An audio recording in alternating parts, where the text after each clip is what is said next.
You want to make sure you're paying enough in taxes without overpaying or getting hit with penalties. In this video, I'll walk you through exactly how to use Safe Harbor rules to calculate your quarterly tax payments and stay on the IRS's good side, all in under 10 minutes. Before we dive in, make sure to have the following items ready. First, get your last year's tax return. We will need your personal tax return for reference. Next, you'll need a snapshot of what you've earned so far this year. This includes year-to-date income from your job. For this, you can refer to your most recent pay stub for the year. If you have a business, you'll need to get your year-to-date net income from your business. Finally, you will need a way to make your estimated payments. You can set up an IRS account to make your payment or make a payment via check. Once you have all of these things ready to go, it should take you about 5 minutes to calculate your safe harbor amount and to make your estimated tax payments. The first step is to choose your safe harbor method. There are two options for the safe harbor method. Option 1 would be to pay 100% of last year's tax liability if you made less than $150,000 in the previous year. However, if you made more than $150,000 in the previous year, then you would pay 110% of last year's tax liability. Option 2 would be to pay 90% of the current year's tax liability. You would get this amount from tax planning. Step 2 is to find your number.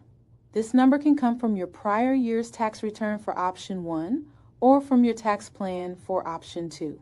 Let's start with option 1. Make sure you have your 1040 ready. Take the number from line 24 on your Form 1040, that's your total tax owed. In the example, you see that number is $3,320 for the year. This is the base number you'll use to calculate your safe harbor amount if you opt for option 1. Next, let's review option 2.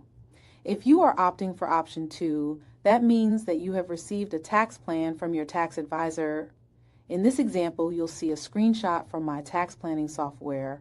Here you'll see the estimated federal tax due totals to $72,841 for the year. Step 3 is to take your chosen number and divide it by 4. We will continue to use the examples from earlier in this video.